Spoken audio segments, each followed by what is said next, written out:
Are you in the market for a new Mac but feel overwhelmed by the choices you have? Today we're going to take a look at what M1 Mac and chip is right for you. First off, the M1.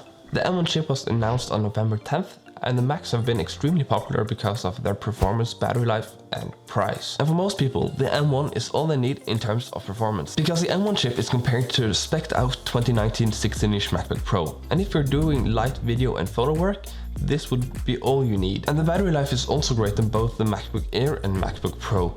That's because the M1 has 4 efficiency cores, and macOS is smart enough to allocate resources to optimize battery life. So if all you do is light web browsing, word processing and light photo and video work, this is the chip to get. So, what M1 Mac to get? If you want the cheapest M1 Mac you can get, go for the M1 Mac Mini, but then you have to supply a monitor, keyboard and mouse to use it. If you want an all-in-one solution, the M1 iMac is the right choice for you. Then you're also getting color options, as well as a fantastic 24-inch display. If you want a laptop, the most bang for buck option is the MacBook Air. That's because you're getting the same chip in the MacBook Air as in the MacBook Pro, meaning there's almost no difference in performance. Unless you want slightly better battery life and or the touch bar, go for the Pro. And the fans are not impacting the performance enough that it's worth the $200 price jump for the performance alone. The M1 Pro starts with 8 CPU cores and 14 GPU cores and goes up to 10 CPU cores and 16 GPU cores. These chips are not for the average consumer that the M1s were made for. That means there are some differences between the M1 and the M1 Pro. The first and obvious are the CPU and GPU core counts, and the distribution of the cores is also slightly different. Instead of having 4 efficiency cores, the M1 Pro only has 2 efficiency cores, and the rest are performance cores. This means either 6 or 8 performance cores, depending on the M1 Pro version you choose. This also means the M1 Pro uses more power than the M1 does. Besides the differences, there are still similarities between the chips. Both have one encoder and decoder for both H.264 and H.265, but the M1 Pro also has an encoder and decoder for ProRes and ProRes RAW. And of course, both has a 16-core neural engine for machine learning workflows. So what version of the M1 Pro should you buy? The short answer that probably everyone likes to hear: it depends. The long answer: it depends on what you need from your Mac and what your budget is.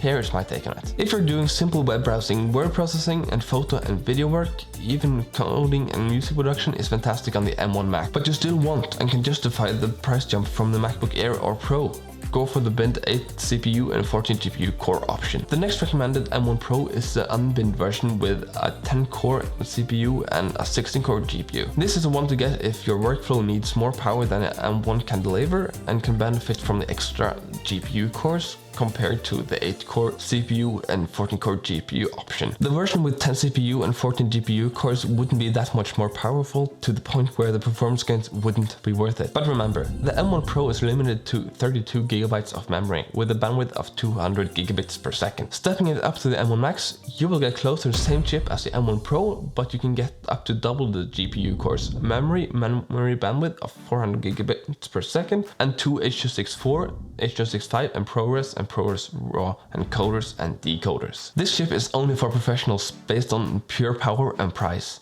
and I think the average Joe would struggle to justify the M1 Max. If you upgrade to the M1 Max, you will go from 16 GB of base memory to 32 GB. That is a price jump of $600 from the unbinned M1 Pro, and even worse if you start at the base 14-inch model, then it's a $900 jump. So you want or need the M1 Max.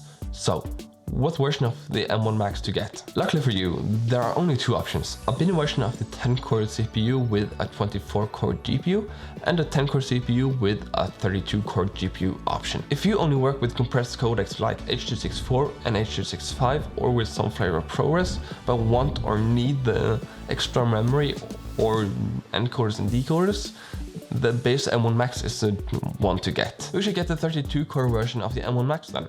Well, if you work with the raw codecs like VRAW, Redcode RAW and ARRI RAW, I think the M1 Max with the 32 GPU cores is the only option you should buy. Now, the only option left to consider is, should you get the 14 or 16-inch model?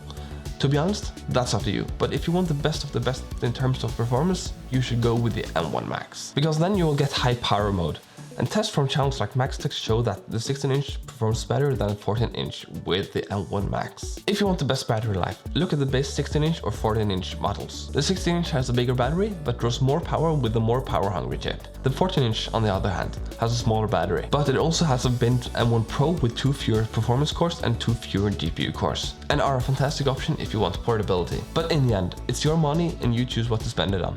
But now you at least know how to make a good decision based on your circumstances. So if you enjoyed this video, please hit the like button and consider subscribing for more tech videos.